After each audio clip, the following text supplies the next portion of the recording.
should start. Yeah. So Miss Joseph, and I think that's you were over there. So I'll let you start. Good evening, everyone.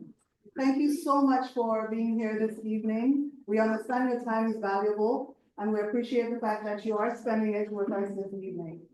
My name is Natalie Joseph Salver. I am the Sustainable Materials Coordinator for the Virgin Islands Waste Management Authority. So I have a vested interest in the ideas that we share tonight, as I will be the one, as I share with my coworkers, implementing the ideas that we come up with tonight. And so tonight is about learning from each other and sharing information with each other. So this is one of two meetings that we're gonna have. So we present ideas on the plan. We're definitely willing to learn from each other. And in the near future, on the 23rd, we'll do something similar again, where we present what we have put together. And so it is important that we have a very meaningful conversation tonight, respect each other's ideas, be concise, stick to the topics at hand, and have a wonderful learning session with each other tonight. And as we have some housekeeping rules, St. Croix, you might want to discuss where these items are. Bathroom is to the left in this room. To the left, up the ramp. We do have some water in the back, and for those who prefer not to have single-use bottles, we have a water cooler to the right. And also we have refreshment, and please sign in. We want to know that your valued contributions have been made by you. So we'll have a few words from our executive director, and thank you again for coming.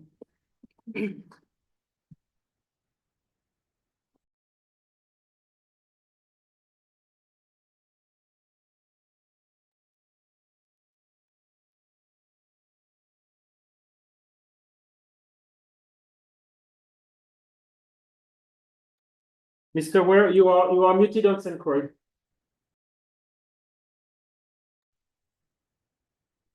I am on the island of St. Croix. I think you can see me now, but I'm turned away from the folks. Let me try. I could go this way.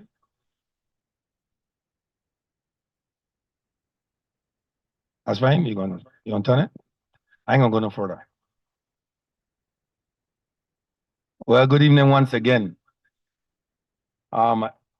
Just coming home not too long ago, meaning back to the territory. I'm really happy to see this level of participation and to hear all the comments and such that go back and forth, because this is something of utmost importance to the territory and something that is also a long time coming, long overdue. So we are here today to be part of what will be a defining moment for the Virgin Islands Waste Management Authority and the future of our territory. Of course, we're here to discuss the Virgin Islands Integrated Solid Waste Management Plan. And like I've been telling everybody that would listen, I would call this one of the most important documents this authority will ever produce. So welcome. Don't give me that. Yeah, thanks.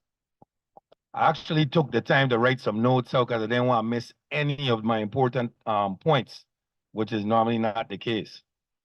But let me set the stage in terms of our present realities, because I think that helps us to make smarter decisions.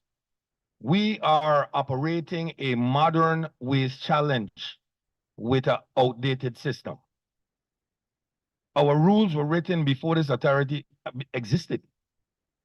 Our infrastructure is aging and aged. Our financing model is woefully and structurally insufficient. I'm working on that. And yet we're managing close to 500,000 tons of waste each year.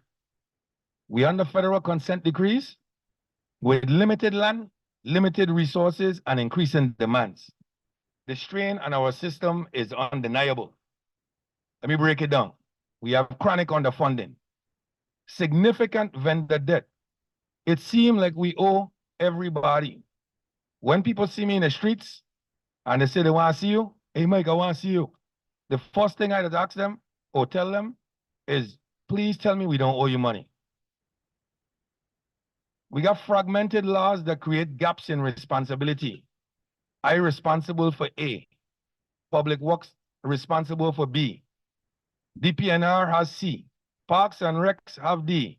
Agriculture has E. Health have F. And the whole place is confused. What else? What else? We have emerging waste streams with no clear regulatory framework. E-waste, sargassum, etc. And waste generation rates nearly double the United States average. Where are you getting all this trash anyway? I don't even know. Another thing is that for far too long, waste management in the Virgin Islands has been forced into a cycle of crisis management.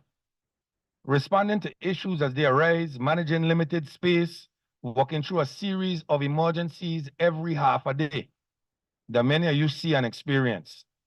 So the route we have been taking as an authority is obviously not sustainable, and that's why this plan matters. For the first time, we will have a comprehensive, integrated framework that aligns policy, operations, financing, and community engagement into one clear path forward. It'll be built around a fundamental shift in the way, in thinking and approach. Waste is not just something we dispose of. It is a resource we must manage intelligently. And we're going to present a practical roadmap to do just that. We're going to modernize our regulatory framework. We're going to establish a sustainable and reliable funding model. We're going to prioritize waste reduction, diversion, and recovery. Yes, Harit, we have room for composting. And focus on achievable actions that will deliver real results in the near time. Achievable actions. Rest assured, though, the plan going to be grounded in reality. And it will be implemented. It will not be a set of legacy papers sitting on a desk somewhere. When I was working with Dr. Gwarnell, and he told me about a plan that was done like 10 years ago, something like that. And all these promises that were made and wasn't done, I ain't the one. This is going to be implemented. It will be a North Star for how we conduct waste management in our territory. So I ain't looking to fix what's broken. I think that is a little too short-sighted for what's before us. I'm looking to build a system that places us at the forefront of sustainable materials management among island communities. But it's going to require partnership, and it's going to require change, and it's going to require sustained commitment.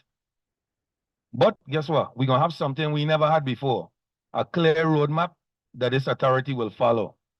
I'm extremely grateful to Dr. Gwarnell and his team for the work they've done in pushing this forward. To all my people inside the Waste Management Authority that have been instrumental in this. And guess what? Now we begin. Thank you guys very much.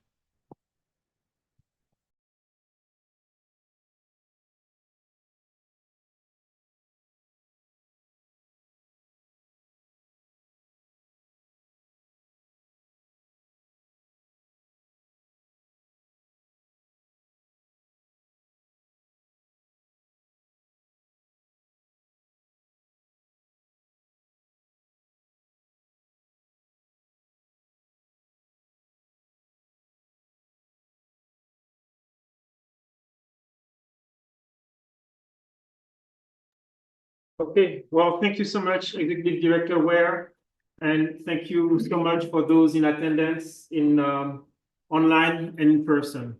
So the first thing I'm going to ask you to do is to take your cell phone out and go to a web browser.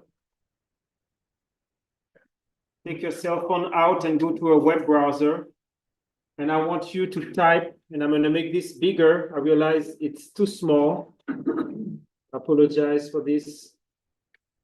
I would like to type this in a web browser. So those online, you don't have to type the HTTPS. You can just type tinyurl.com/solidwastevi. This will take you to a Google form. And throughout the night, You can fill it out as many times as you want. But what we want is, we want to have a discussion tonight. We also want to make sure that whatever you feel like sharing, but you don't feel like talking, or we ran out of time, please enter the information online. This way, we will be able to gather all the information and make sure that we capture all your thoughts. So I'm going to give you a few seconds for all to do that. Does somebody need more time?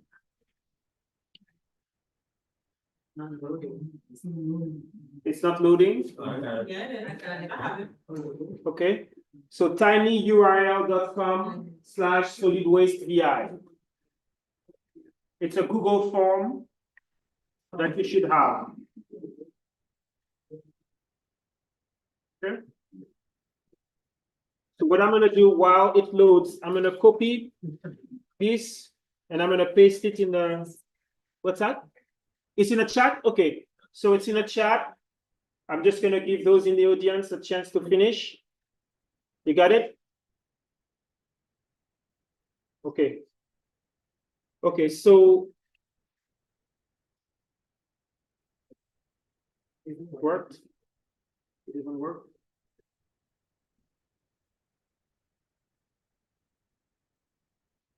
Solid waste, yeah, that's what you wrote, solid waste. It's solid waste, yeah. So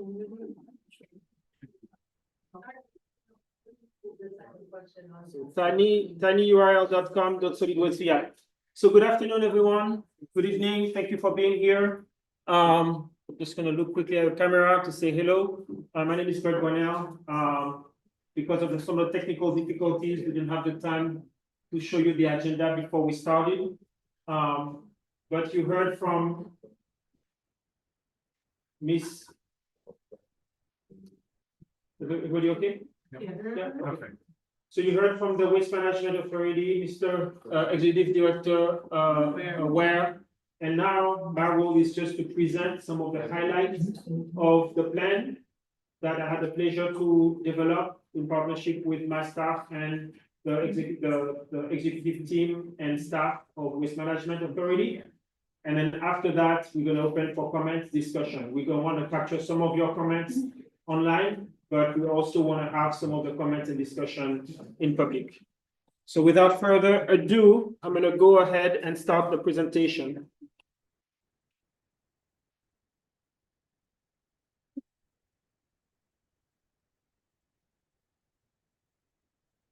I don't see my, okay, there it is.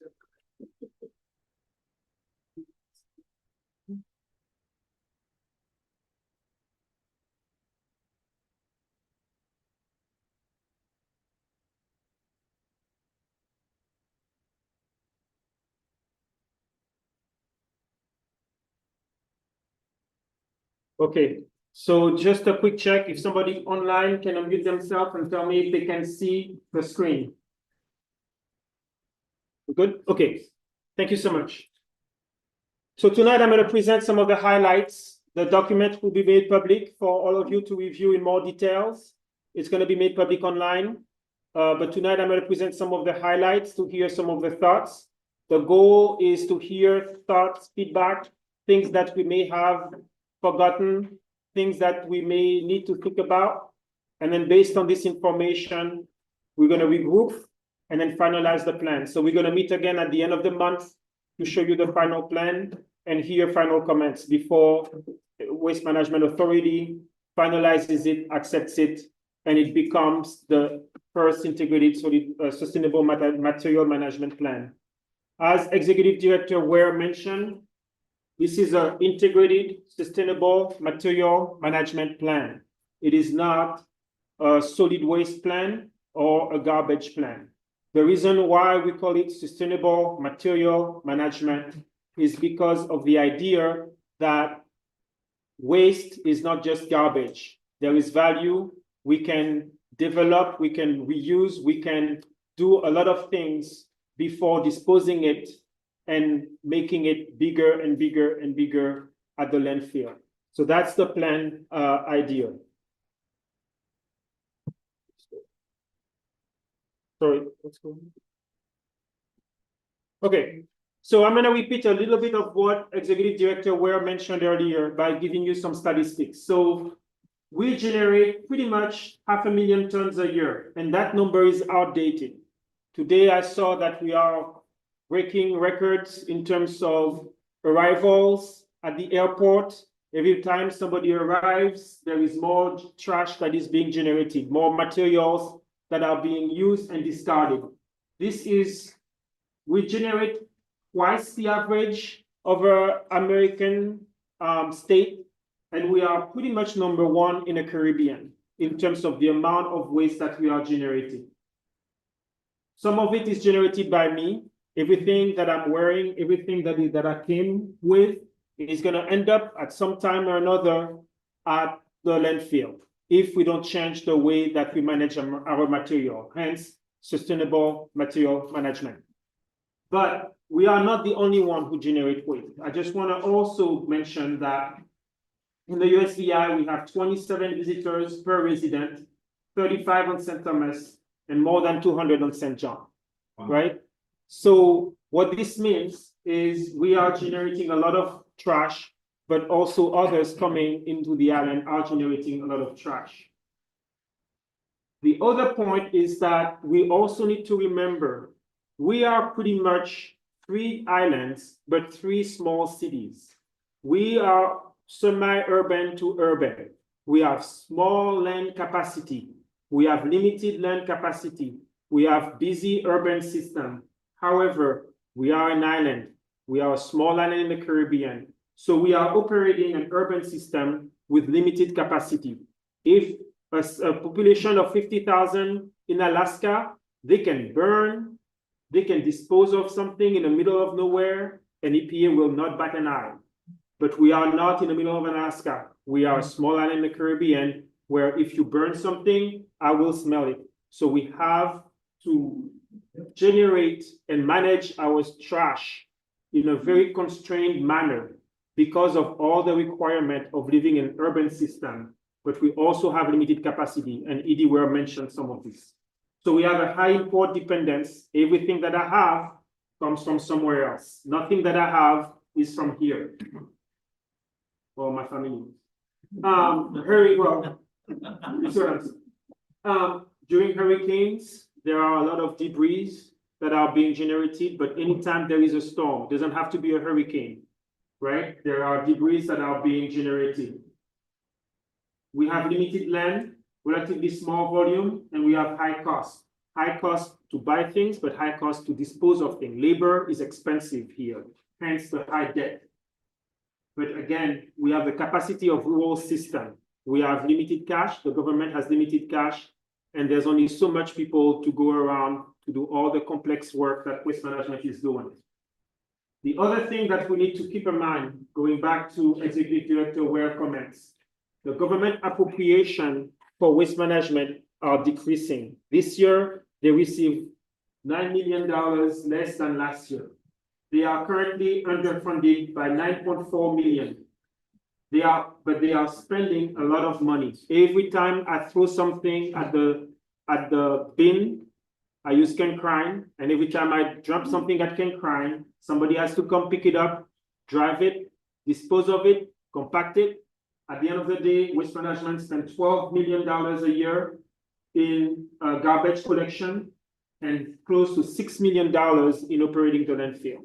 So those are hard money that they have to pay, despite the fact that they are receiving less money every year from the government. When you're going to look at the plan online, you will see 2 volumes. One volume is related to the policy, the laws and regulation. The other volume is related to operation. And the reason why there are 2 volumes is because waste management was created in 2003, but the laws were created in 1978. I think I was maybe crawling or learning how to drink by myself at the time, right? So that's a very, very long time ago. So we have outdated laws for a very complex system. The VI of 1978 is not the VI of today in terms of population density, in terms of the type of material that we generate, or in terms of our dependence on imports. The rules and regulation that dictate what waste management do, how the employees should treat different type of stream were created before the authority was created. Okay, so those rules were created when DPW was managing waste. So what it means is that we don't have rules and regulation for modern material management operation. Second, strong financial instability. We mentioned this, but it's worth repeating. Dependence on government appropriation. We are one of the few places in the world where we do not pay for trash. I do not pay anything for trash. I go, I dump it, and then that's it. We are one of the rare places in the world where this happens. We have one of the lowest tipping fees in the whole of the United States. Some states and territories charge twice, 3 times the amount that waste management charges for tipping fees. Tipping fees are basically what commercial haulers have to pay when they go to the landfill to dump their trash. So think about every time you tip the truck, you have to pay because you dispose of that trash. That's tipping fees. So we also are suffering from a unique problem with illegal dumping. Every time you walk around, every time you drive around, you see cars on the side, you see washing machine in the bush, you see all type of stuff, garbage sometime in the bush. This damages our resources. Eventually, it comes back around, right? The water's quality go down. I cannot tell my kids to go in a gut because I don't trust the water in the gut. But the reason why I don't trust the water in the gut is because of all the illegal dumping that is happening, all the trash, all the different material that should never be released in the natural environment. We also have a lack of modern infrastructure. When you go by a dump site and you see all the dirt around and you have to tiptoe around to dump your trash, it's not encouraging either. So it goes both ways. But this lack of modern facilities is linked to the fact that the Waste Management Authority does not have money. Like I said, we have some serious waste stream challenges. The laws were created 50 years ago, more or less. However, what we have is we don't have, for medical waste, there is no clear who is in charge of medical waste in a territory. There is very little guidance on how to manage hazardous waste. Everything that is in the rule that apply for the VI is in doubt, it's hazardous. Batteries, blood, syringes, car parts, everything that is somewhat has a little bit of maybe a doubt that it's hazardous because we are limited in terms of the type of infrastructure that we have and the type of laws that regulate hazardous material in a state cannot fully be applied in territory because of our limited capacity. There is a lack of management framework for cars. Every time you hear people complain about cars, they point at Waste Management Authority. If you look at the law, it's the police. The police is in charge, or the police are in charge. But in reality, no. In reality, we have come up with arrangements. We have come up with arrangements where now it's the administrator of the island. But by law, it's not waste management who is in charge of cars. White goods, other material, there's no framework for those. Because by the time the laws were created, people didn't have as many washing machine and dishwasher and fridges that they have. So we don't have any regulation for how to handle this. Going back to hazardous waste, people and medical waste, you turn around and you say, well, it's Department of Health responsibility. No, it's not. Nothing in the law says that the Department of Health is responsible for it. So every time you have a problem with something that needs to be discarded, people turn around and say it's Waste Management Authority. When you look at the law, and the rules and the regulations, they don't say anything about it. So that's what we are trying to prevent, we're trying to address. Let's address the law, create clear rule responsibility, financing for all of this, so that we can move on and be very clear before every time there's a problem, waste management come fix it, and they will fix it because somebody has to take care of it, but they are not paid for it. We have a tire backlog due to the inefficient funding or refunding of waste management for the fees that are paid. Organics dominate. We found that a lot of the restaurants and bars generate a lot of organics in addition to residents, but there's no proper management approaches. We have a high volume of glass also driven by the tourist economy. We generate way more for our population in terms of amount of glass bottles that we have. The e-waste is unmanaged. This computer, everything in this room, this big TV is going to end up at a landfill, but we don't have any regulation for that. If you talk, somebody say, oh, that's the PNR responsibility. Oh, that's waste management responsibility. We don't have rules. We don't have clear rules for that. But it costs a lot of money to recycle this material. If we dump it at the dump, there's going to be a lot of leakages of all type of metals and other harmful type of substances. So waste management has to pay for it. They has to pay for the proper disposal of all of this. And guess what? Disposal of it means shipping it out. And shipping it out costs money. And then sargassum is a growing concern. It's a growing concern because we have a lot of it and it's full of metals. So it cannot be turned into compost and put as an amendment easily to the soil. It cannot be eaten by animals. It is almost a hazardous material, but there's no clear rules. But there's more of it. So you start to get the sense. So there's government gaps, multiple agencies in charge, but no unified framework, unclear authority on many waste streams, weak enforcement and unclear regulations. Some of the regulations are too old. So that's volume 1. And in volume 1, we provide also some recommendations. Basically, we need to sit down and think carefully about how we want to manage the rules, how we manage to manage the waste in the territory, create laws, so we stop creating laws after the facts, always in a reactive mode, always after we realize there's a problem. Let's start to anticipate what the future will be and create laws for that now. And that will clarify a lot of things, and that will clarify a lot of doubts, and hopefully it will also provide Waste Management Authority with the financial and human capacity to handle this very complex waste stream that they have to deal with on a daily basis. So the general approach for the plan is a recognition that we are in the Caribbean. As much as we want to be from the States, as much as we go to the States and see a technology and be like, wow, this is great, let's have it here.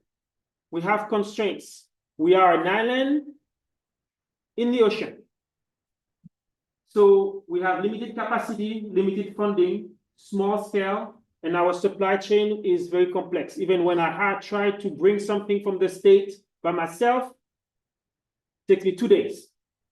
Clear customs, clear this, clear that. Oh, I forgot, oh, I'm supposed to be doing this now, okay, right? It's very complex of the supply chain. There's also a focus of material that have value on island.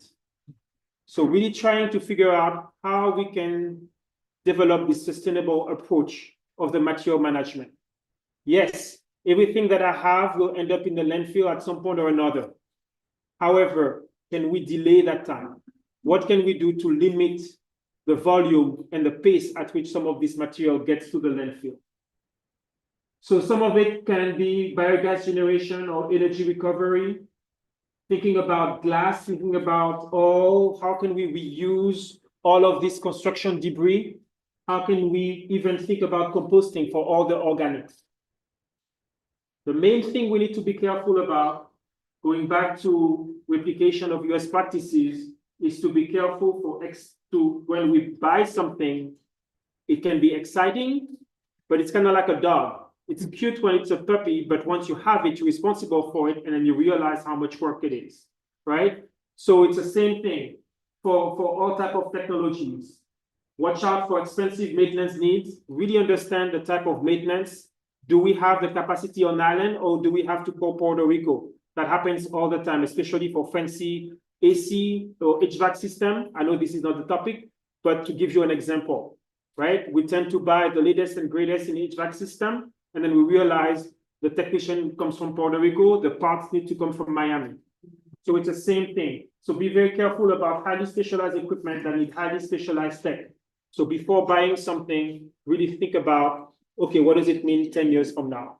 So those are the guiding principles. And then now what I'm going to do is just going to go a little bit about some of the highlights of some of the priority action. I will give a little bit of details, and then we're going to open it to the floor. So the biggest thing is fixing our financing. I believe EDWare has been having a bunch of town halls on each other island talking about the need for a fee. There need to be a garbage collection fee.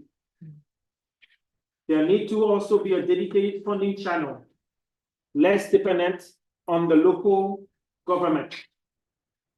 We are dependent on OMB to funnel the money back to waste management that the tax office collects. This is too complicated, and what it ends up being is at the end of the day, waste management doesn't get the money that it needs. Always trying to fight to get the money that it's being owed. So really think about creating a potentially new structure for waste management as we are recreating the laws, where it operates closer to WAPA, right? Where it's in charge of all of its operation.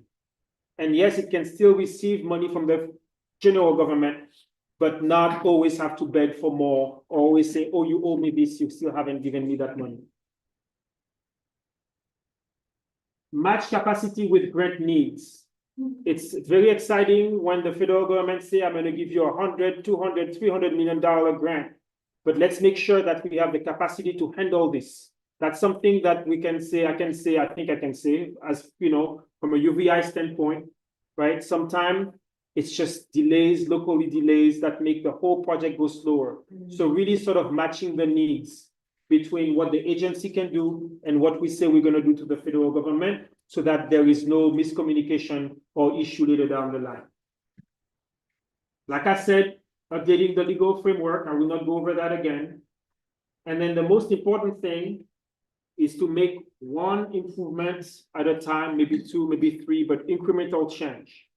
One thing that I write about in the plan, if you have a chance to look at it, I believe it's going to be online, is the need for constant communication with the public. Telling the public, we are doing this. This is how we struggle. This is how we succeed. Celebrate success with us. Acknowledge struggle with us. To create confidence. Because I believe, and I explain it in the plan, a lot of the illegal dumping attitude, a lot of throwing in a bush come from a lack of confidence. So there is a need to pace ourselves, but to communicate on a constant basis what is going on. Okay, so technical opportunities to reduce pressure on landfills. So in the plan, we talk about the need for really thinking about energy recovery as a way to rapidly process large volume of waste. There is a lot of opportunities with waste sargassum, wastewater, in terms of creating biogas, another type of material, organic material, to create biogas that can be used as revenue generation. And I recommend that, and I shared with EDWare technical assistance from the National Laboratory. One was done in 2009 to look at the feasibility of various types of energy recovery, so that we have the better understanding of not only what is going on, how feasible it is, what are the long-term consequences, short-term consequences, and how to minimize those issues so that we have a solution that works for all. Another one is organic processing. Composting diverts material from landfill and can generate revenue. Sargassum can be difficult, like I said, because of the metals, but there is a potential for biogas. There's also a potential for biochar, not biochar the way, I don't know how much you know about biochar in terms of an amendment to solve by a source of carbon, not this type, more for filtering water, more for capturing different type of contaminants in water. There is a growing market for this type of biochar, We cannot use biochar for sargassum for soil amendment because of the metal contamination. Sargassum is very, very tricky. And what the plan suggests is to do a pilot program. Let's start small. Let's not invest in big tech and then realize we have a problem. Let's do a pilot program, see what it really entails, work with the national lab, figure out if the biogas or the biochar for water filtration works. And then let's figure out how to distribute it. We all have cistern. I think maybe most of us in this room have cistern, most of us on island have cistern. What if we were able to create the filter on island ourselves? So there is a lot of opportunity, again, figuring out how to reuse the material within an island, right? But that requires some testing and some pilot program. Glass processing, like I said, we import a lot of beer bottles, a lot of glass bottles for rum, etc. There is an opportunity for sandbag, but also for amendment with concrete.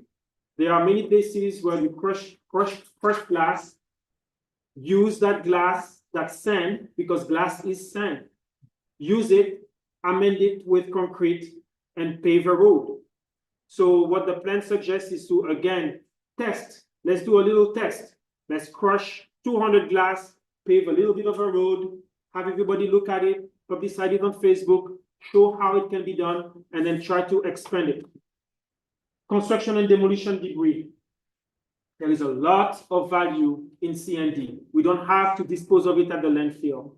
The metals in the CND can cost a lot of money. I heard also in the news, a French company, and we're not going to get into politics, but a French company is giving hundreds of millions of dollars of metal to Trump to build his building in Washington. I don't want to get into the politics of it, but metal is expensive, metal is valuable. Can we get it and make money out of it as an authority? Crushed concrete is also very valuable. You crush it, you use it as base for the road, it saves you money, right? So there is a lot of opportunity for reuse. Plastic needs to be sent to the states. So what I recommend is pick one, maybe two organizations and work with them to maximize volume. A lot of people come in a territory with the latest and greatest idea, but like I said, we don't have time to reinvent the wheel. We don't have time to be a test pilot. We would love to be an example to the world, but we have too many problems to be an example. We need to deal with what we have. So let's maximize resources. Pick one, two, work with them, stick with them. Everybody shows up, tell them, no, sorry, we're working with this person, because the more this person is successful, the more we are successful. And so the last one is reuse, repair, and donation. You would be amazed, you go to the Humane Society, the amount of people at the Humane Society looking for clothes, looking for shoes. I get my kids' school uniform because my kids go too fast. I get them at the Humane Society, right? There are shops that I talked to some people that I didn't know that are trying to sell reused material. There is a market for it. In a state, I used to go to Goodwill all the time. Yeah.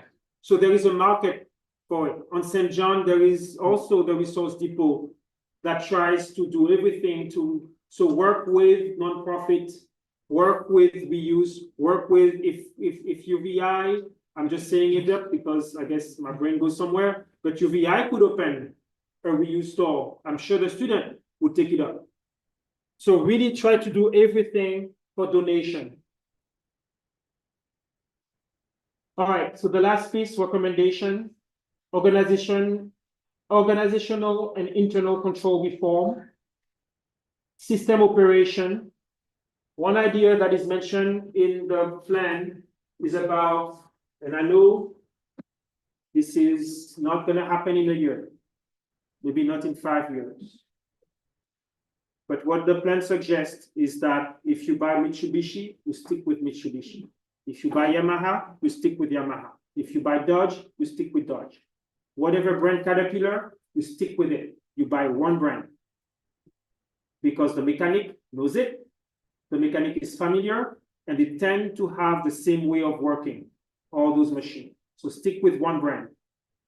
The larger issue, and this is done in other territories, because everything that is in the plan We checked that it exists, that it is not something unique, that is feasible, and that it has succeeded. But the other part of the plan is to work with all agencies and create a common pool of mechanics, of equipment, and talent in general. So that if I have a problem, I call DPW and I say, DPW, can I have a backhoe for a day? And it's not a problem for my operator to use that backhoe because it's the same equipment. Oh, my equipment fell apart. Where do I get a mechanic? There is a common pool that you can tap into. We are too small to have too many agencies that work individually. We need to pool our resources together. And so what the plan mentions is to pool and start the dialogue about what a common pool of equipment among agencies can look like. Implement joint procurement and equipment standardization. Reform contractor management practices. Right now, we are in between two worlds. Waste management does some, contractors does some. Most places, either the contractor does everything or the authority does everything.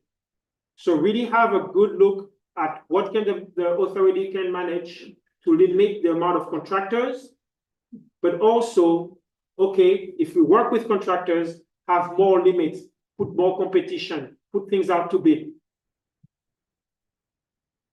I want to go back to the recommendation about the law, about the enforcement capacity. There is in the law a lot of confusion.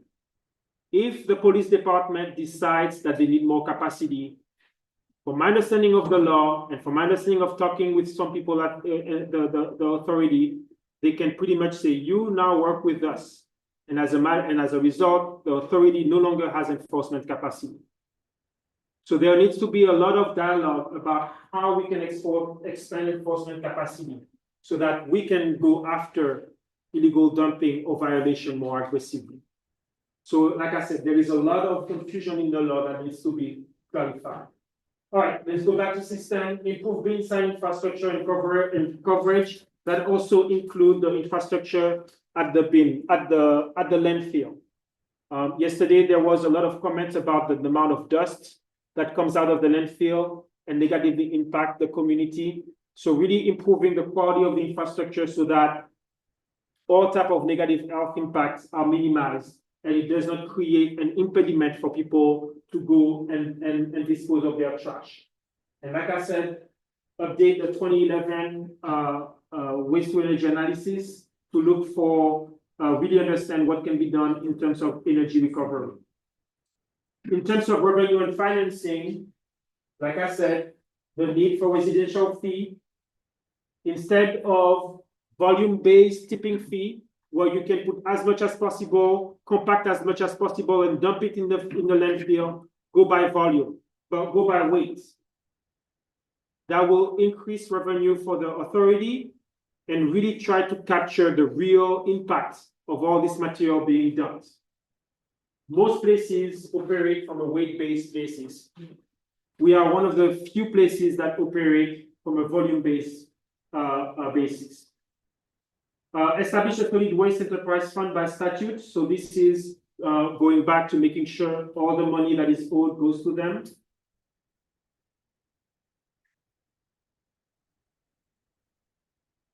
The advanced disposal fee legislation.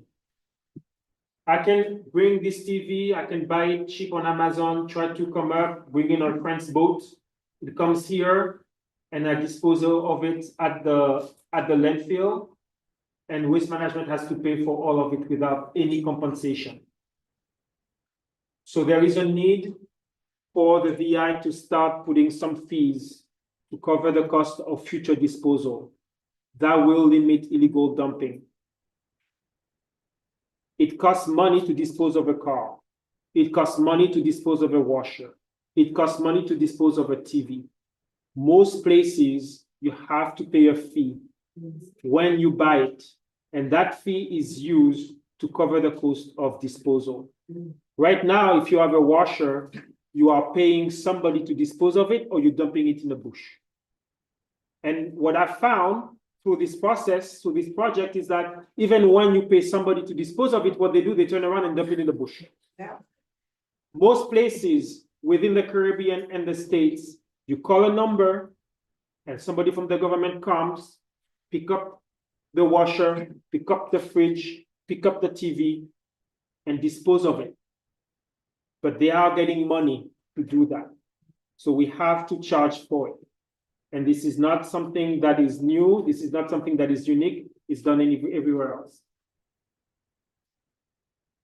And this actually, I'm realizing I should move it into organization and into, internal control reform. Right now, one of the gentlemen in the back comes, gives you a $200 fee because you dispose of something illegally. You turn around, you go to the judge. The problem in the VI is that you can go around, contest this to the judge. The courts are overwhelmed. They get to it 10 years later. And from what I understand, reading the law and reading some newspaper, they just reduce it or they just waive it to just get done with it. Maybe if there's a lawyer in the room, they can explain this to me, but that's what I found. That's very common. Waste management suggests a fee. They don't collect that fee. They collect way less, if nothing. So really rethinking about how this fee collection mechanism and how the relationship with the court changes so that we don't end up with less money and ultimately the role of the enforcement is decreased or completely void. So in summary, as Director Ware mentioned, the VI material management has been in crisis for decades. It has been in crisis since the 1970s or 60s. The reason why the law was created in 78 was because it was in crisis. And EPA said, create some laws because I'm tired of those fires. So it has been on a constant taste of crisis from the very beginning. There is a need for new laws and regulation and dedicated funded stream and participation from all. The recommendations tonight are meant to maximize the use of resources within the island, reduce the pressure on environment, and improve the quality of life for all, because that's what it's about ultimately. So with that being said, that's the end of the presentation. I'm going to stop sharing the screen and we can start the discussion. Ms. Joseph is going to be the moderator. I will be here.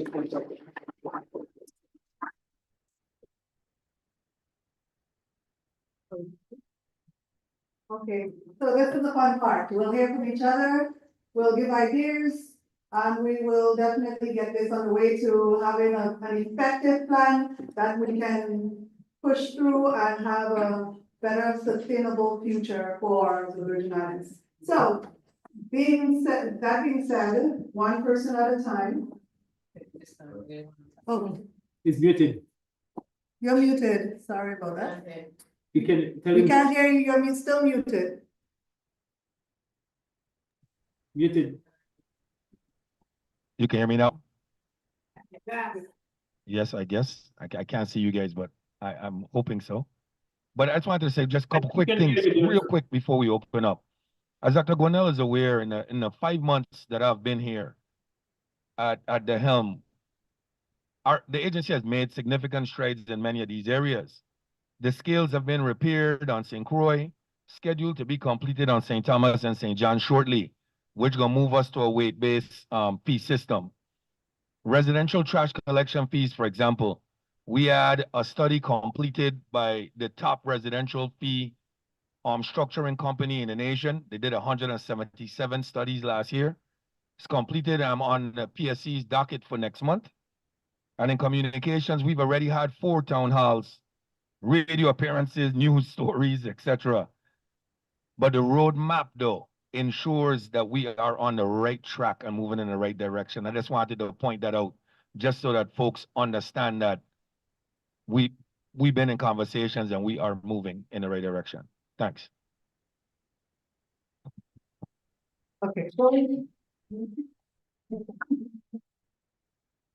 We have several means of communication. We have St. Croix, we have here, we have online. So we gotta do this in a organized fashion so we can have everybody's voices be heard. Remember, please go onto the link, provide your comments, because there might be a lot of comments that we might not be able to get through by the end of the night.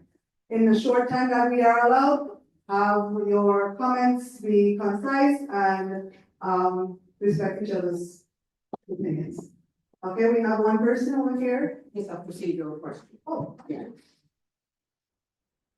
With the link that you have open, my question is, how long is it going to be open for? And secondly, with the comments that we post online with the links, what is Waste Management's responsibility in terms of responding to those comments? And how will we know what Waste Management response is to those comments? okay, so there are several parts to this question. I think Dr. Donnell, you could probably advise on how long to. We can leave it open for 1 week, 2 weeks. Because it's electronic, we're gonna be collecting the information as it arrives and start to synthesize the information as it arrives. We will be sharing with the rest of the team and discuss. We have weekly, we can probably gonna have weekly meetings moving forward until the end with the team where we're gonna be discussing some of the comments. And then we meet on the 23rd to again go over the plan and address how we to discuss how the comments were addressed, and then present the final plan. Charlie? Just need to understand question number 2 on the survey. Oh, question number 2 on the survey. So is that the themes? theme? Yes, so just give us a general theme of what your comment is going to be about. Is it tires? Is it site disposal, like a bin site? Is it, glass recycling? Like, so give us a general theme. It can be more than one. And then you can write your comments in terms of sentences and things like that. Okay, so being that we're gonna be a little bit fair, we have online and we have on St. Croix. Do we have any questions from the St. Croix audience?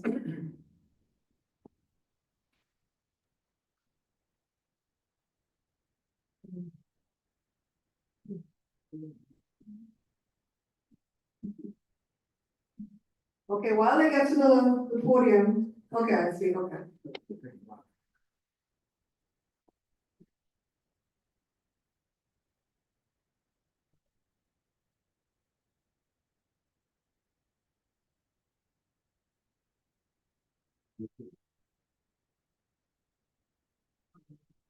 Unmute yourself, please.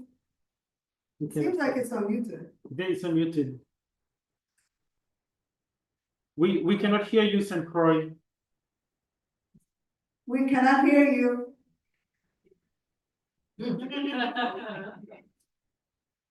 Okay.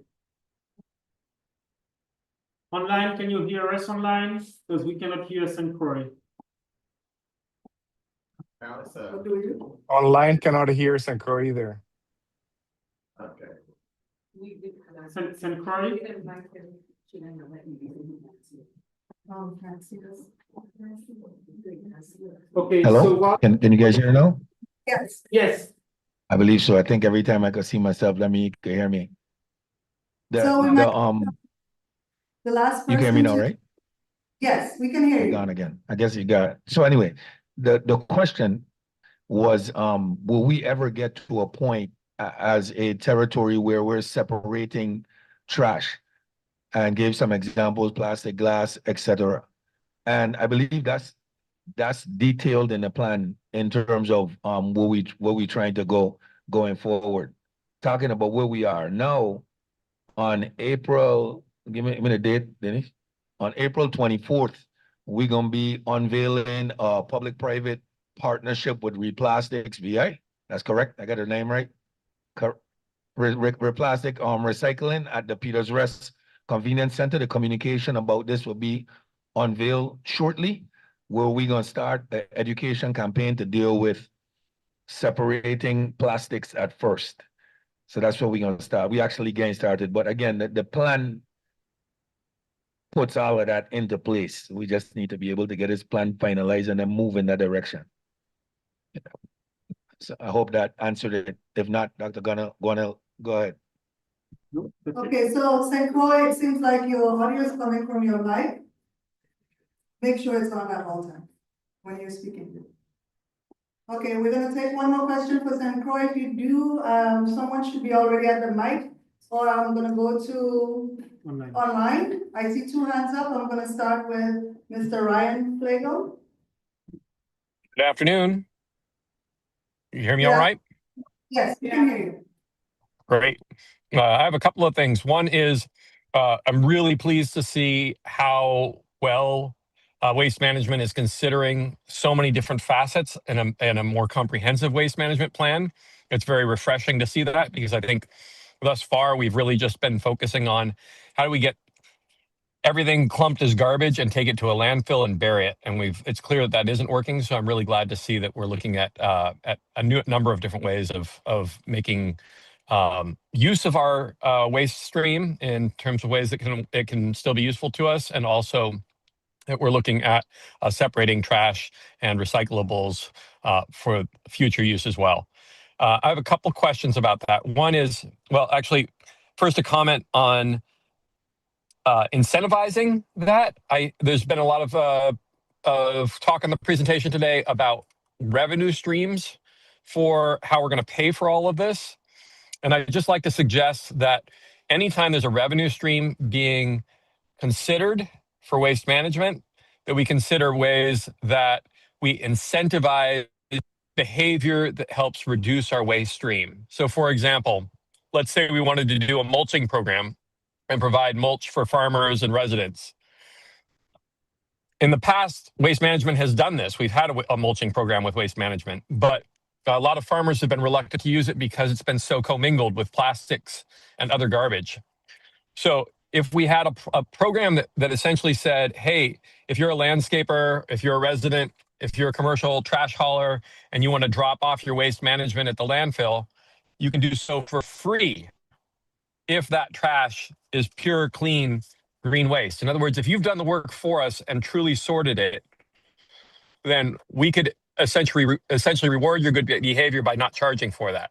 At the same time, we could make up the revenue by saying, if you're commingled that green waste with plastics, we would be charging you, say, $10 for each commingled piece of plastic that's in there. And that would quickly add up and become an issue for people and allow waste management to still have a revenue stream, but it would be based in a way that would help to essentially support or incentivize the behavior we need to create a healthy waste management system. So I'd love to see that. And then my question for waste management today is, if we want to take all of this and create kind of a plan with it and so forth, is Waste Management interested in hearing from outside groups? I've got a good connection with a waste sorting company out in California that's done a fabulous job of transforming that. Would you be interested in me connecting them to you? And if so, who do I help connect them to see if they could help with a sorting program for the Virgin Islands?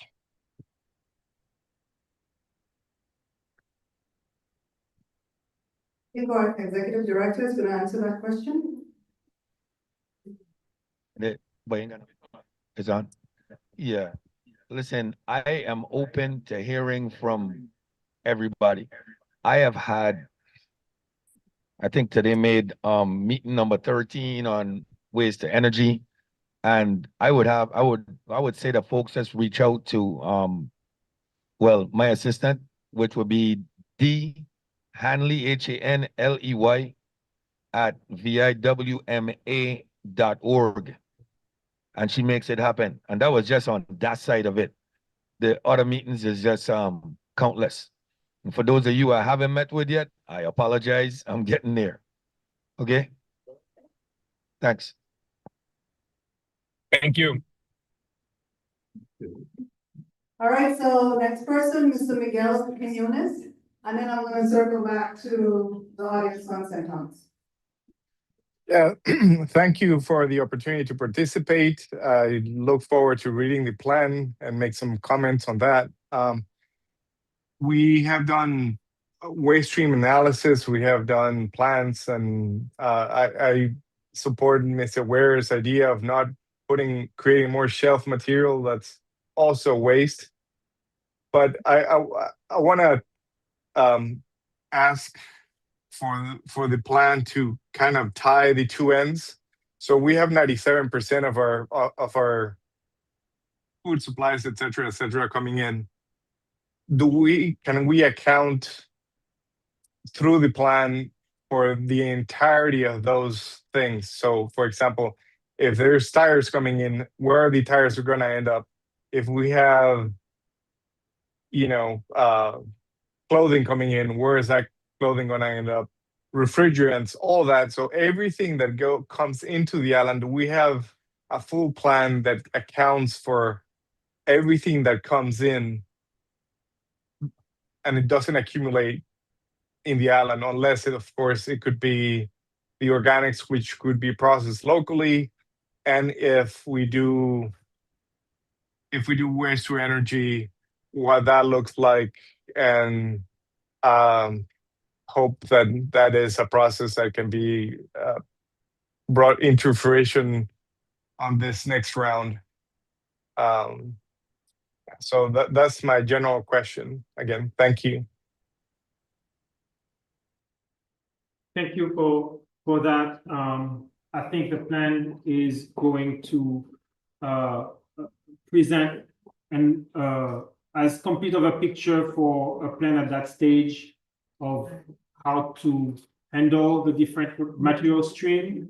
It won't go into the details of where exactly it's going to go, because that's too specific for a plan at that level, especially when there are a lot of pieces that need to be figured out. But the plan does talk about the need that ultimately a lot of the material that we have need to be shipped off island. The cars, the tires, all of that need to be shipped off island. There are opportunities for tires to be shipped to Puerto Rico because they have the infrastructure. There are opportunities to ship some of the e-waste to the Dominican Republic. But one thing that is not in the plan, but I have to do before finalizing the plan is computing some of the costs. Because right now the e-waste is shipped to Georgia. It's cheaper to ship it to Dominican Republic, but it's a different country. So we can look into some of this, but not every material stream in every detail. That would be just overwhelming. And again, we cannot expect to have everything fixed overnight. Going back to one step at a time, making incremental improvement. Trying to address all the issues at one time is enormous, and it's going to exhaust everybody. And just as I mentioned, we have a e-waste RFP out right now for the packaging, transportation, and recycling of e-waste from the free islands.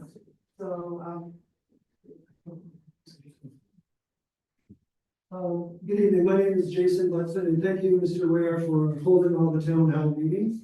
Very informative. My question is I kind of direct back to 2022. There was a sustainable management web seminar. It was hosted by a number of us through UVI Green Technology. What is the outcome of that research that we had done? We spent many months doing on it. One of which was particularly looking at compost. And right now I'm holding up a bag of compost from home, which is extremely valuable. In fact, I'm giving it to Ms. Rita Martin, who is a farmer, and she desperately needs this material for farmers, the farming industries, for St. Croix and St. Thomas. And in that plan, we talk about how organics are important and that biochar could be a component of it. But biochar can only, for every 2 parts of compost, 1 part of biochar added to 2 parts of 1 part of soil. So in other words, there's a majority needed in soil and compost to make a really fertile soil. So we can't depend alone on biochar to help make our very fertile soil for us. So again, my question is what does UVI, out of that incredibly long and incredibly good process that we had in making recommendations. Where are we with that study as a part of this plan? And then for Mr. Ware, you're talking about using air curtain incineration, and I'm sure Mr. Harris will talk about this too. But I'd like to hear from your reasoning, how do you separate organic material completely from any foreign material that could be added to the incineration to create the biochar? Because if you have anything other than organic material, it will be included. And Mr. Dr. Ganell had talked about at the Senate hearing, he talked about how the movement and the airflow is very important. If it's too slow, it's too fast. It has a very devastating effect in the communities, such as in Devonian, that we should be aware of, and that there's some things that we should be concerned about. So again, the plan and the topic about what are we going to do if there is ever going to be waste energy, for the air curtain incineration. So in terms of the organics, and I see there's a question in the back. I don't know. In terms of the organics, so we talk about organics in the plan and the fact that composting is a valuable resource. We talk about the fact that restaurants and hotels are one of the biggest generators of this type of material. So there is opportunity for recovering some of this material. There is also opportunity for energy recovery through biogas generation through this organic material. In terms of biochar, the plan discusses the fact that biochar is a complex operation that requires a different type of burning, and there is a fair amount of investment, pre-operation investment that needs to happen. So we do not conflate biochar with composting. Those are two different ideas, two different technologies. And what the plan does is it explains the technology and it explains what are the advantages, but also what to take into account before engaging in this technology, going back to making sure we really understand the long-term implication before making decisions. On the air curtain incinerator, Mr. Ware, do you want to answer the question? I certainly do. A couple of ways to look at this. This meeting is about the integrated sustainable material management plan, right? Which as you presented on the shorts, is that all these things are being considered holistically, right? There's not really a one or the other. Relative to the air curtain incinerator, and I have to apologize, I could apologize public to Harith, who's been trying to get a meeting with me. Just at the last outreach, I was at a funeral off island. Funeral for my grandmother, as a matter of fact, off island. So I wasn't able to make it. Otherwise, we would have sat down. Probably, Jason, you would have been in that meeting. And I could have tell you what my positioning was. So the positioning is this. We have, I think, 1.5 million cubic yards of green waste in our landfills. We get in about, what, 70 metric tons or 70 tons of green waste into the landfills on a daily basis, right? While I am fully behind composting, as I have explained to many people, Harith included, right? We have a crisis with our green waste in the territory currently. Air curtain incineration could reduce the issue that we have by 90% almost overnight. Whereas composting is more of a long-range solution that I am fully behind, which is why you will see it all over the sustainable materials management plan. But that's my positioning on it. And I'll be happy to have these discussions with you guys in person soon. All right? And I might add, we're fully on our way to that because we intend or we're feverishly trying to purchase horizontal grinders and materials that would eventually help with the feedstock through mulching that would be needed for composting. But as of now, we definitely are looking towards mulching, which someone before mentioned has been helpful to provided the needing the materials for planting and so forth. But Good afternoon, Roy Hector. I have a question. You said about 800,000 tons of solid waste going into the landfill per year? So, $500,000, yeah. okay, based on that assessment, right? If you say 1,000,000 tons, that should be basically generating for about 50,000 homes. For solid waste, power generation. Why don't you try to partner with WAPA since we have an energy crisis in the territory? But we had an energy crisis way before the whole thing with Iran. We're paying way more for electricity than anybody else in the nation. Why not try to focus on that? More than, composting is very good, I understand that, but we always had a problem with power generation and solid waste to energy, power generation is nothing new. There are many companies in the States, one like Coventa, that have been doing it for decades. Something needs to be done to lower energy costs. It's been like 5 times the national average, it's been that way.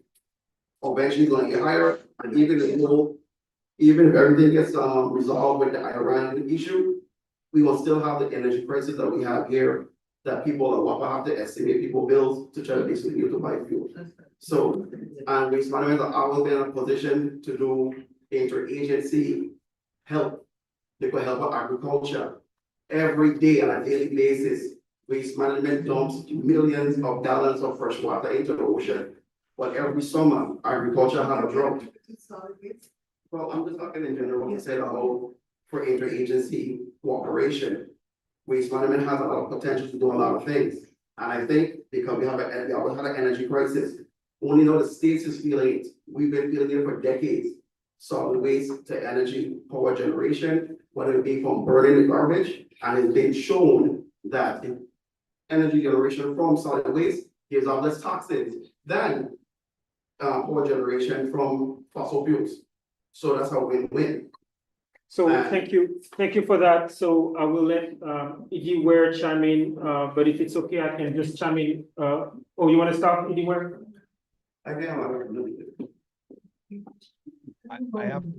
Yeah. I'm sorry, guys. I really had a very difficult time understanding the last speaker. I think he was asking about a waste to energy solution, but it was kind of really muffled on our end. Could somebody help me with, just give me a synopsis or a summary of what it was, please? The speaker was asking about waste to energy and was asking why don't we do waste to energy to help reduce our power bill? Thank you. Okay, that is also in the plan that you see there, and I think I mentioned earlier today was either number 12 or number 13 meeting in just 1 month that I've had with 13 different entities who want to provide this service to us. The issue, not an issue, because I see it as it actually is part of my long-term vision for the authority, a part of it nonetheless. The convenience centers that we build in, all of this could tie into that by becoming transfer stations to this. But this is extremely complicated, and a request for proposals would have to go out, but the scope of work on that is so technical, right? And I believe the plan says, make sure in anything like this, it can't be somebody that just starting this for the first time. It has to be, they have done this. We have proof of concept. We could see it, it could work, but we have to develop what would be in that request for proposals to move forward. And we are simply not there yet. So if I may add, You want- waste to energy will You want- likely not reduce our energy bill in the territory. You're Um, you're not talking into the mic. I'm not talking into the mic is right To your here. mouth. Hello, hello. Is the mic down? Can you? Yes. Okay. So what the Iggy Ware and I had a quick discussion about this, and I can say that we were converging on the idea that it's unlikely that our WAPA bill would go down. WAPA bill is a structural issue linked to the debt that WAPA has. So it would be there are a lot of parameters to consider before trying to engage to the grid. That being said, what the plan does say is to work with the national laboratory. As Mr. Ware said, such an RFP is extremely technical, and it's a technology that is quite complicated. You cannot hear?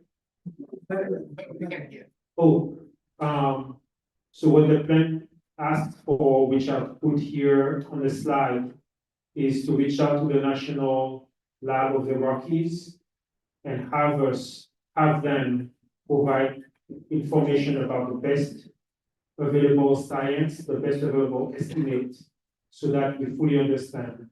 This type of technology is very complex. We don't have the capacity on our end to fully understand it. So that's why we recommend to reach out. Such a study was done in 2011. But our waste stream has changed. That's more than 10 years ago. So we recommend to do a study again and then make a decision. All right, online, we have not neglected you. I'm not sure who clicked on first. I'll start with Gapi. Marlo? All right. Hello? Can you hear me? Yes, loud and clear. Okay. Again, thank you guys for having this. Really appreciate you all having this town hall and the opportunity to speak. I look forward to seeing the plan in place. But I still have one concern that my wife and I and my mother-in-law have made to VI on numerous occasions is how the consolidation of waste management will occur on the island. Currently, we have a dump site right next to our house and in a residential area, and having dump sites with large trucks going back and forth hauling sea containers is more of an industrial activity. And we feel that if these actions are going to continue, they should be consolidated to industrial areas, not residential areas where residents are hearing trucks booming at 5 o'clock in the morning and throughout the day and rattling their homes and covered in dust all day long from the trucks hauling back and forth. So I look forward to seeing that part of this consolidation because that is an issue as well. So make sure that you enter this information. Thank you so much for this.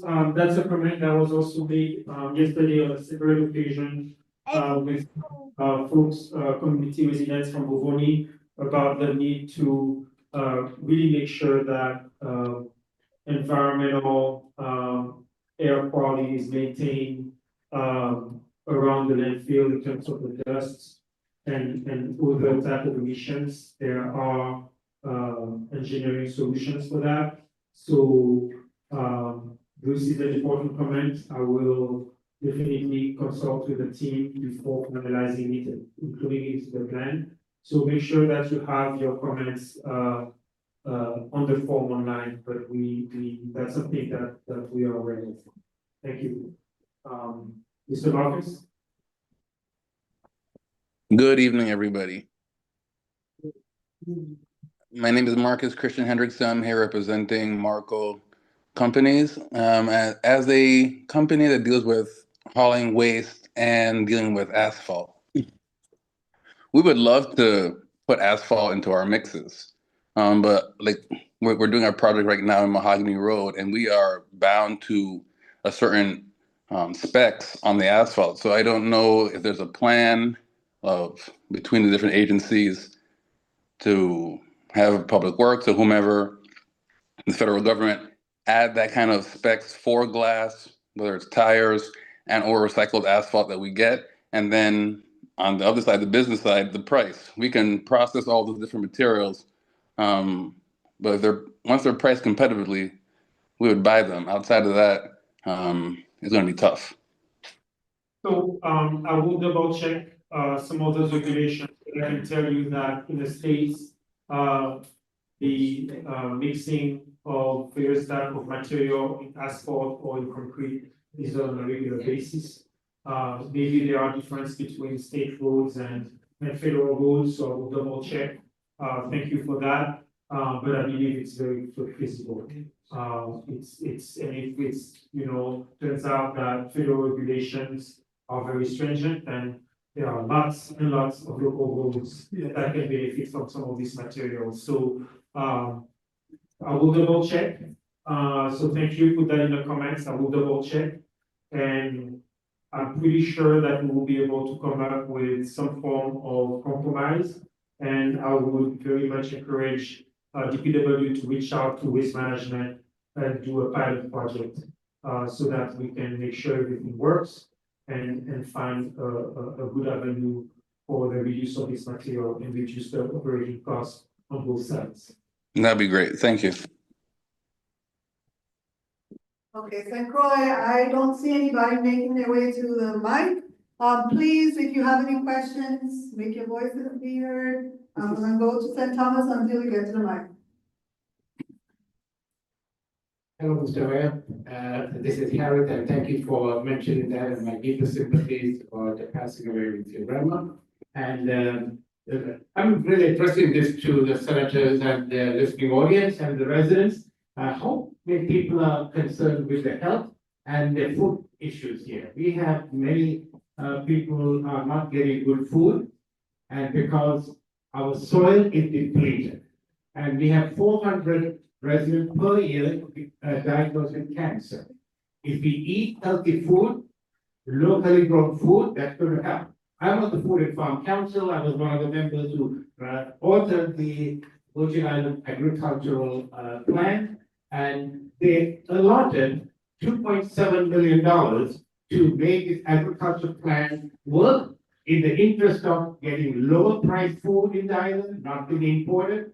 And when we had disasters, no shipments coming, no shipping is available, so we can get local farmers markets and do our community gardening and our farmers. And right now we're launching a program with the Department of Education and the Food and Farm Council Sustainability with Seed to Plate that's available on the website that each student, 14,000 students being deputized to work on this one at a time in St. Croix, I believe St. Thomas gets started. So my question to everyone is, in order to do this, the legislature gave us $2.7 billion for the agriculture plan, of which include compost. Now, on the other hand, Senator, you're right here. On the other hand, they want to take the very much needed resource, that is the yard waste, put away from composting. It's a natural resource. It is not a waste. So by one hand, you give the money to do it. Other hand, you're not giving the resource we need. So that is the biggest concern I have. Also, waste to energy, for the gentleman who said it, we don't have enough waste to generate a 24/7 year-round waste energy program. We have done the research that has, I was former chairman of Waste Management Authority. I have looked into many programs that came and pitched to us. We don't generate enough waste to do that, and the toxins, the healthcare, and the food. So that is the main issue, Mr. Mayor. And to the listening audience, think about your health, think about your food, think about how we're going to get better food items and healthy food that keep people going. Thank you very much, and I look forward to talking with you one-on-one, maybe with Jason. Great. Online? The persons that have already spoke, you can put your hands down. Anywhere, sorry about that. Mr. Mayor. Can't hear him. Tell him we cannot hear him. Natalie, can you tell him we cannot hear him? Oh, we can't hear you, anywhere.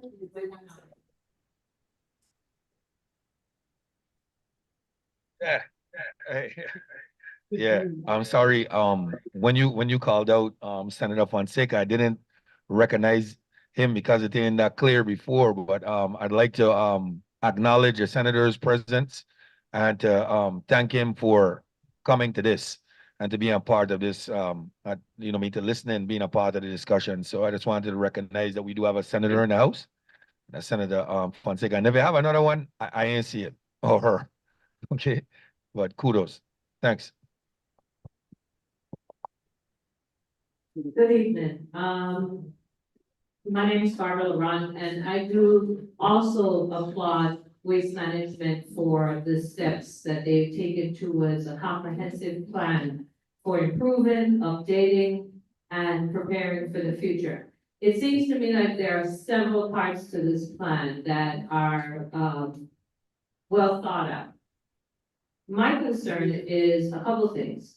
One is implementing of this plan, the strategy in which you'll approach it, especially because I hear a lot of fees and fees and fees and fees. And I understand that there are those, but I also understand that our waste can help pay for itself.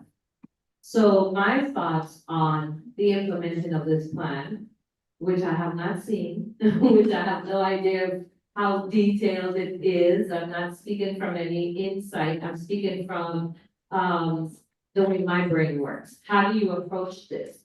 Everything that comes in becomes waste. So where do you quantify the cost of it? Is it at the beginning of its entry or at the end from the consumer? And that seems a little bit more difficult when we don't have pickup at your door service. It's a dump site. So how do you know who's dumping for them to pay fees? And where is our waste being structured to take care of those fees that you can't really measure?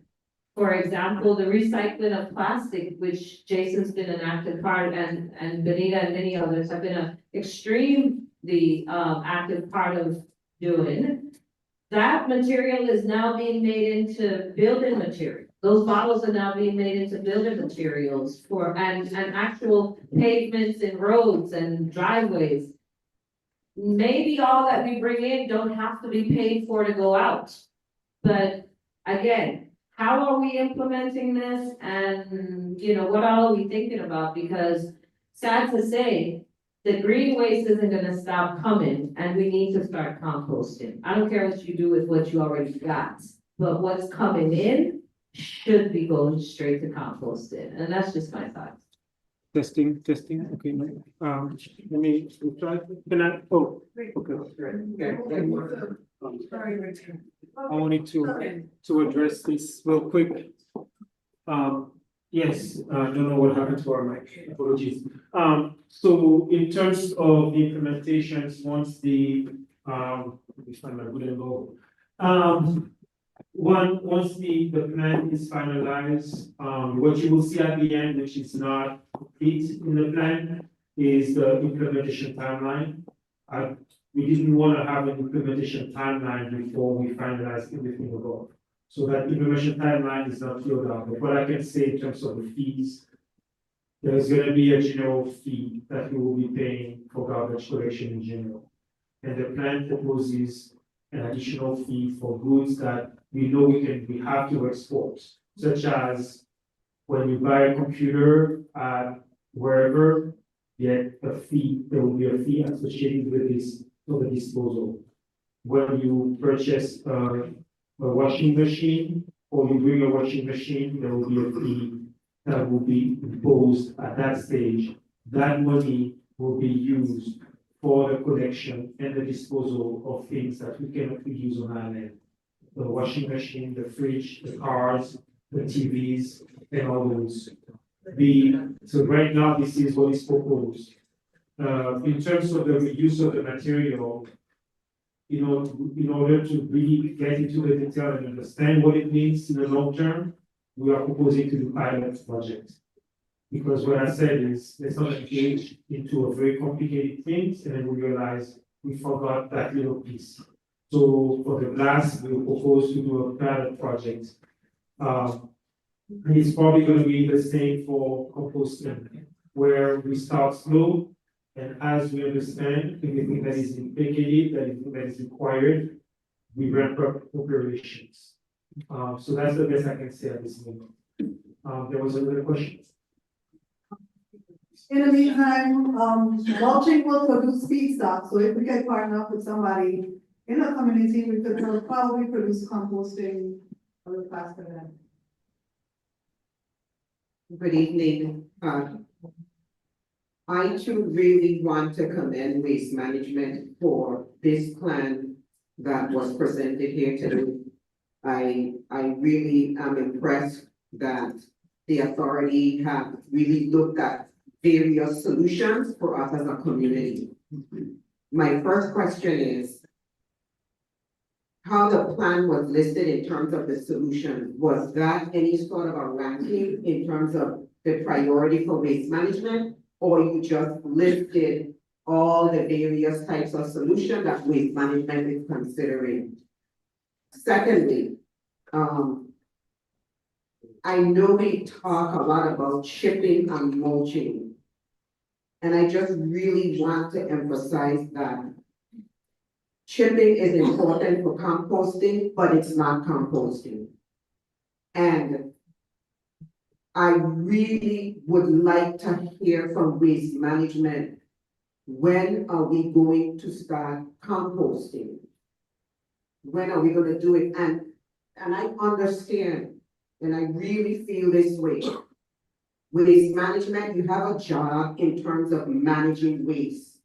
And maybe composting might need to be somebody else's responsibility. But we are saying to Waste Management, in terms of you collecting the debris, that the community sees composting as a #1 priority for the vegetative debris, as well as the food waste that comes from restaurants and from residences. We really want to see that happening. The other question I have, Mr. Director, has to do with the PSC, with the fees. I mentioned this before, it was mentioned here today by someone else about it online, incentivizing behavior in the territory. We forever, all of us living here, the only thing we have known is to put everything in the dumpster. It's all we have known.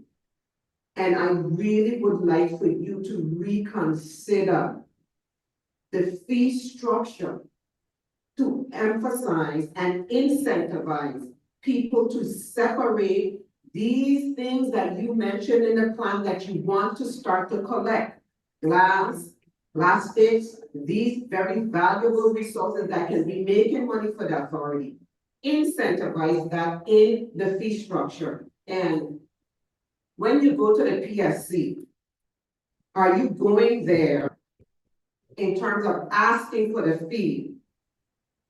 This is a final done deal. This is what it's going to be, prior to us understanding what the people that you contracted to come up with the fee structure for the community. Are we going to get that in advance before you go to the PSC so that we can understand? I don't want to hog the time, but I really, really, really want to end by saying this. We have always, Director Ware, been a friend to the authority. I say that sincerely. And we want to continue to do that in assisting waste management in really integrating, we're not for waste to energy, just being upfront, integrating these hierarchy waste management practices in the territory. So thank you so much.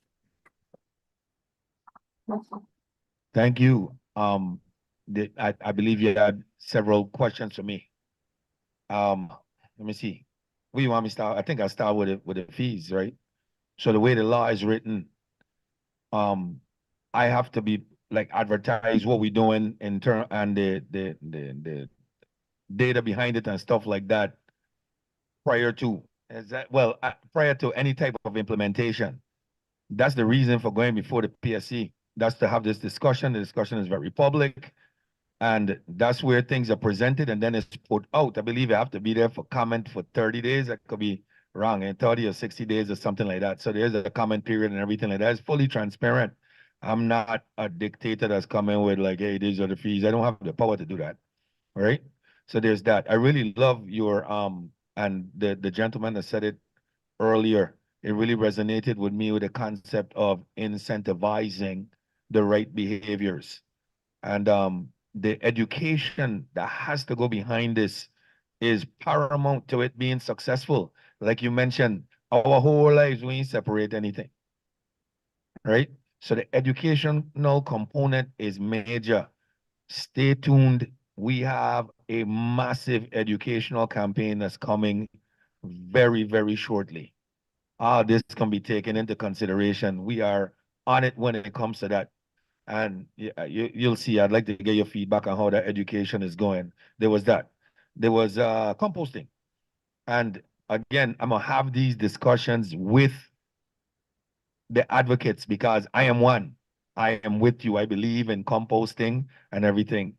And you said, like I believe most people, you don't really care about how we get rid of the issue that we have currently, which we can't handle the massive amount of green waste that's currently in there.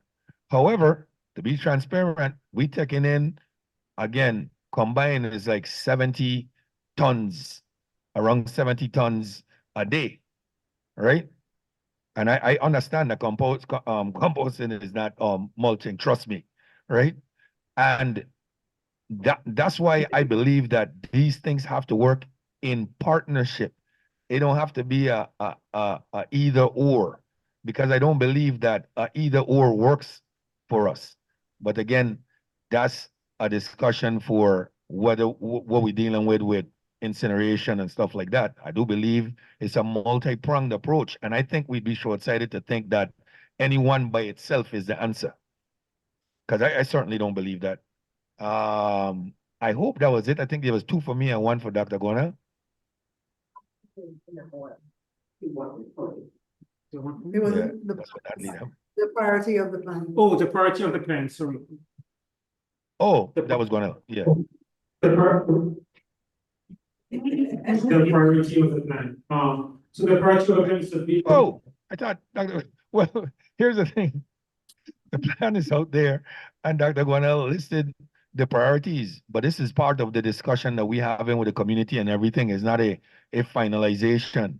And, you know, I haven't sat down until I get all the feedback from the community that we're trying to get and everything like that in terms of determining priority. I know a priority for me is getting rid of the green waste that's in there for many reasons. One is a huge fire hazard, and you already know we got fire issues in the landfills, right?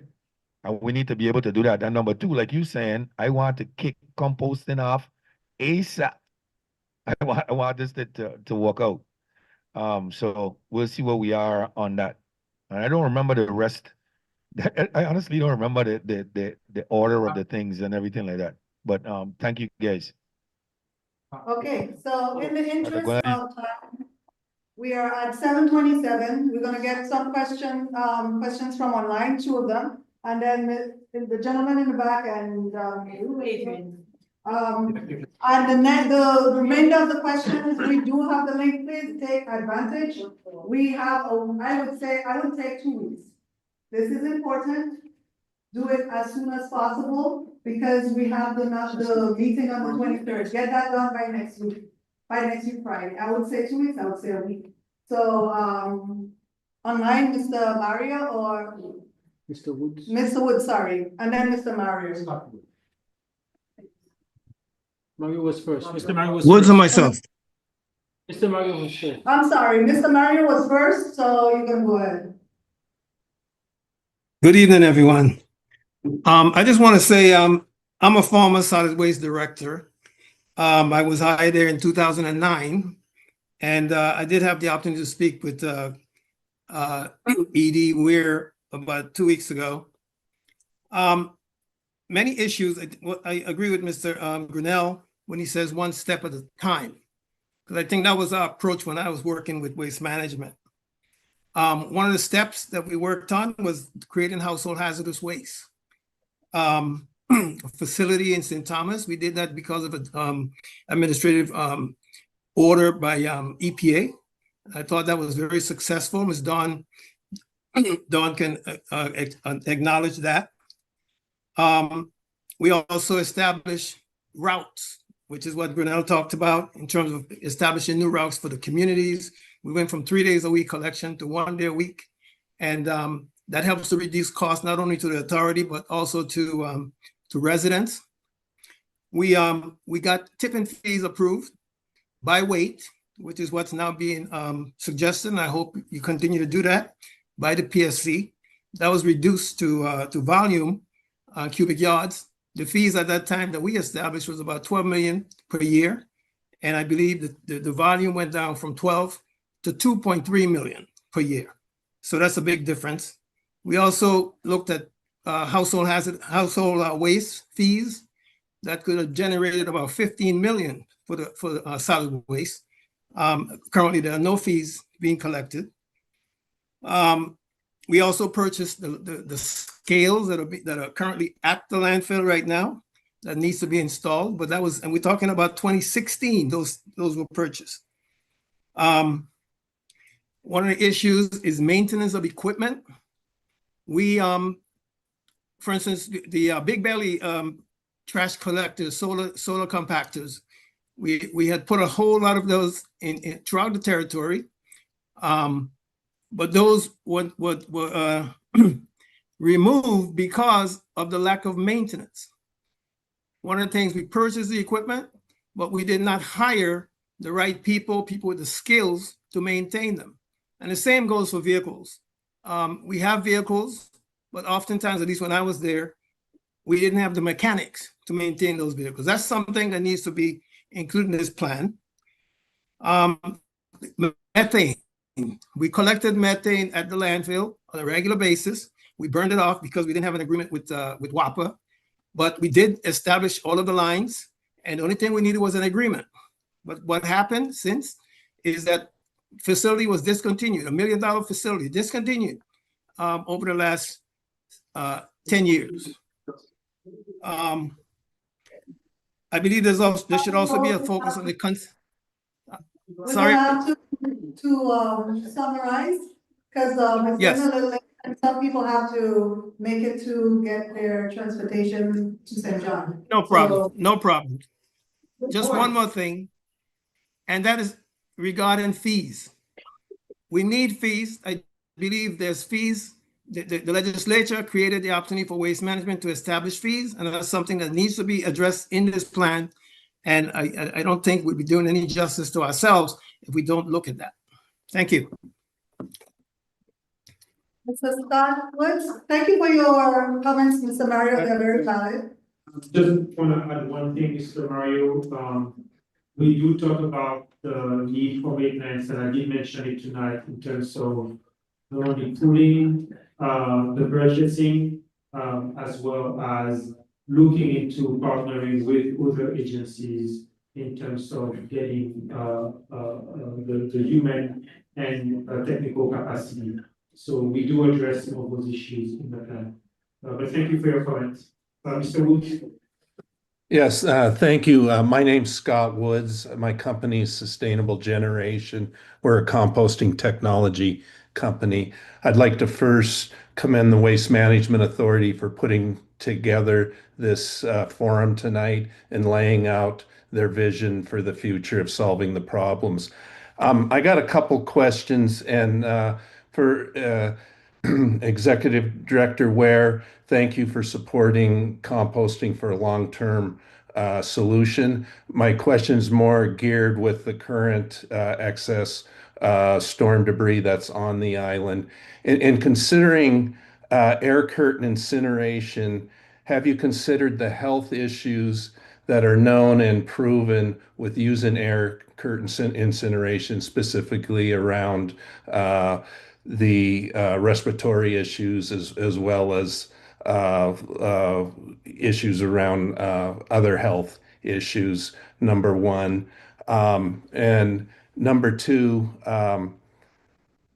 composting returns nutrients to the soil and generates revenue. So have you considered the agriculture and the revenue potential of composting the existing storm debris?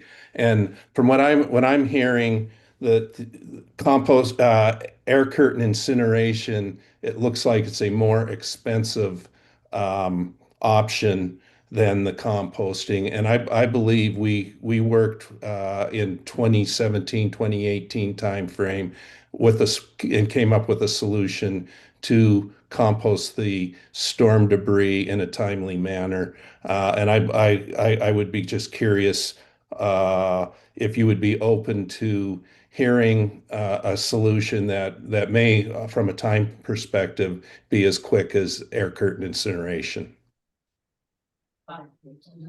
Your questions. Thank you for your questions. I'm open to hearing any solution. Like I said earlier, that's who I am. I'd love to hear that. Relative to the health effects that you're speaking about, the information that we're receiving, and I think the Department of Health testified on it in my absence, unfortunately, was I think one of the things they testified that it was no greater a health risk than it was for the trucks that are driving around with their exhaust and everything else. That's part of the studies that we have been receiving. So if there's a conflicting study that I have not, you said they were well known. I don't know them, but I would sure love to see them. So that's that. And you mentioned something else that you had relative to getting rid of the storm debris. Please note that currently, this is an interesting thing you're calling out, right? Currently, we can't burn the storm debris, so that wouldn't be in there. So we're just talking about the vegetative waste absent of that. But to be honest, there is zero prohibition on me bringing an incinerator right now and burning what's coming. There is none. There is no legal prohibition on it, which is why I was so distraught that I wasn't here for these testimonies, because I'd be like, what are we talking about? Right? That's what I would have said. So there is that. But still, of course, I care deeply about the community and the community's concerns. So I'm still having the discussion. So there's that. I think you had a third one, I believe. Is there a third one? My third one was just in terms of the existing storm debris. It has a couple benefits. One, if it's composted, it can be used to return nutrients to the very depleted soils on the islands. And secondly, it could be in that process generate revenue, which would help solve the ongoing problem. Yeah, that one I'll have to leave to the engineers in another setting, or the landfill operator. But yeah, but thank you though. Thank you for the comments. And thank you for listening, and thank you for your effort to solve these problems. Sure. Thank you. The plan I've seen on the TV is very good, the step-by-step in progress. It's not a step that, everything in one day, the step-by-step, one day at a time. My main concern with recycling that you guys miss the whole step. Everything comes in, and 90% of stuff stays in. We have to take consideration of the tariff. We got to control the tariff to control the cost. We pay for a trailer that comes from the States, $4,000, $8,000 for a trailer round trip. That same trailer goes from 19 yards, $1,000. We pay round trip. And we still have to pay to ship stuff off island when the same trailer is paid already round trip. Until the government controls the tariff On these trailers, recycling will be an issue. You can't profit from recycling until you control the tariff. And when you say, Doesn't go out. when you say tariff, you are talking about the shipping cost, the shipping cost. Because how do we charge for a trip, trip? Because there's no way the exit when it comes in, it goes back in the same boat, it goes back all the time, every 2 weeks or every couple of days for free. But they charge you to go back in the same trailer already paid for round trip. Until you control the tariff of the return trailer, recycling is not going to be profitable at no extreme. In the working, for minimum cost. Same agreement, yes. But it is. The environment, that's the problem. I'm just trying to tell you, until the government control the tariff of Lexington stepping, because since COVID, Chopper gun probably killing us the prices of it. A car costs $350, costs $1,000 now. So that's, I believe, and Mr. Ware can correct me, but I believe. Keep the answer. Come here, $8,000, $14,000, plus insurance, plus surcharge and that, plus protection and the that is in Miami. Surcharge here, surcharge there. You can see a building, and the charges and the building is ridiculous. And I have insurance to pay that is mind-boggling, and if I ask for the insurance to be removed, it takes 2, 3, 4 weeks or whatever Because to the remove. boat already been paid for the year to do what? The boat has already been paid for based on the gross bill last year for insurance. But they're charging us for each individual item, which already have the cost in the company already. So I when get you, you should be the cost. I get you, but And you step in and get tariff from the country. I believe it's an issue that is an important issue. It goes beyond the ability of waste management. Go ahead. Hi, I'm Adrienne King, and I'm a resident of Bavoni, and I just wanted to point out that, you know, we're a small community, we're only 80,000 people between all 4 islands. Yet we get 1.5 to 2 million visitors through our ports every year. Q1 of this year, we had 300,000 visitors coming, leaving garbage, making sewage. How are we going to tax these people and make them pay their fair share? It's not fair that it falls on our back. When we're opening our homes for people to come, they need to cover a majority of this cost. It shouldn't fall on the locals. We already have to deal with the traffic and the congestion and rudeness and all that. So how is waste management going to tax the visitors to pay their share? Were you a part of my meetings? You sound like you echoing me. That's exactly what I was saying during these meetings. I was like, it is totally unfair for about 80,000 to pay for 2.7 million. All right. And that is part of the fee structure that I am going to propose. Yeah, thank you. And we need Thank you, that. though. Wait. Okay, thanks. We don't I think want I'm any being told that we more- have to stop. I don't know. This is fun for me. Apparently it's not, thank you. They're telling me, say, thank you all. Thank you for, you came here as a man who can get things done. So we have tremendous amount of trust in you, but I do want to share with you, this happened at the health, renewable health department. Read their written testimony versus what they said later on, with the senator called one of them later. So, and they also, at the hearing senator, what they did. I'll talk to you one-on-one this weekend and correct it straight with you. Mr. Mayor, thank you so much for everything you're doing. Sound good.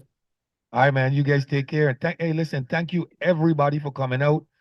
Thanks for the comments. Thanks for the positive way in which you framed too, in terms of, you know what I mean? We seriously all in this together, right? And this conversation is how we get to where we want to be.